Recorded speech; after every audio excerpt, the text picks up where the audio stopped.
மகள் மருமகள் சண்டை. யார் பேரில் பாரதி ராஜா சொத்து? மலேசியாவில் நடந்தது என்ன?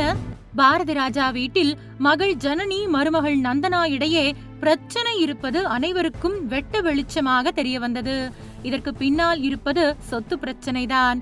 மகள் ஜனனி அப்பா பாரதி ராஜாவை மலேசியாவிற்கு அழைத்துச் சென்று அவரது வீட்டில் 6 மாத காலங்கள் இருந்த போது எல்லா சொத்தையும் எழுதி வாங்கிவிட்டார். மனோஜ் மனைவி மற்றும் மகள்களை ஒதுக்கிவிட்டனர் என்ற தகவல்கள் இணையத்தில் வைரலானது.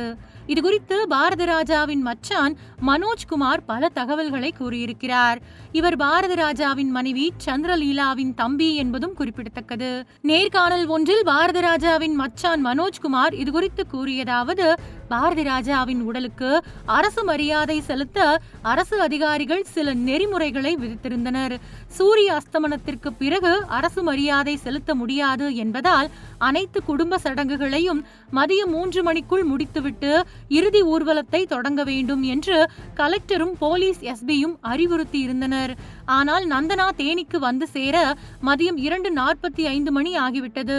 அதனால் சடங்குகள் தாமதமான பதற்றத்திலும் அப்பாவுக்கு அரசு மரியாதை கிடைப்பதில் சிக்கல் வந்துவிடுமோ என்ற மன அழுத்தத்திலும் ஜனனி நந்தனாவிடம் ஏன் இவ்வளவு லேட்டா வந்தே என்று கேட்டுள்ளார். இது ஒரு சாதாரண குடும்ப சூழ்நிலையில் நடந்த வார்த்தை பரிமாற்றம் மட்டுமே தவிர சொத்து சண்டை இல்லை.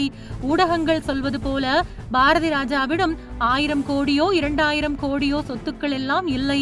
மாறாக அவர் சாகும்போது கடனாளியாகவே இறந்தார் என்பதுதான் கசப்பான உண்மை. அவர் தயாரித்த சில திரைப்படங்களால் அவருக்கு மிகப்பெரிய நஷ்டம் ஏற்பட்டது. அதற்காக சொத்துக்கள் மீது அவர் கடன் வாங்கியிருந்தார்.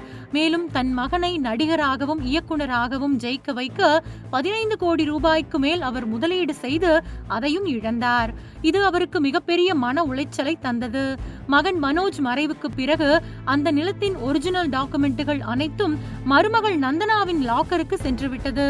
நந்தனாவிடமிருந்து அந்த டாக்குமெண்ட்டுகளை வாங்கி செட்டில்மெண்ட் செய்ய பல முறை பாரதி ராஜா முயற்சித்தும் சில சூழ்நிலைகளால் அதை வாங்க முடியாமல் போனது. தன் கடனை அடைக்க முடியவில்லையே என்ற மன வருத்தத்துடன் தான் அவர் காலமானார். பாரதி ராஜா உயிருடன் இருக்கும் போதே தனது பிள்ளைகளுக்கு சொத்துக்களை சமமாக பிரித்து எழுதி வைத்து விட்டார். இந்த சொத்துக்கள் மூலம் நந்தனாவிற்கு தற்பொழுது மாதம் 6.5 லட்சம் ரூபாய் வரை வாடகை வருமானம் ரெகுலராக போய்கொண்டிருக்கின்றது. அவர்கள் எந்த கஷ்டத்திலும் இல்லை. அவரது மகள் ஜனனிக்கு 3 வீடுகளை எழுதி கொடுத்துள்ளார். மருத்துவமனை செலவுகளுக்கு பணம் கட்டுவதற்காக பாரதி ராஜாவின் பெயரில் இருந்த நிலம் அவரது மனைவி சந்திரலீலாவின் அப்பா வீட்டு நிலத்தை விற்கத்தான் ஜூன் 10ஆம் தேதி என்னுடைய அக்கா பாரதி ராஜாவின் மனைவி தேனிக்கு சென்றிருந்தார்.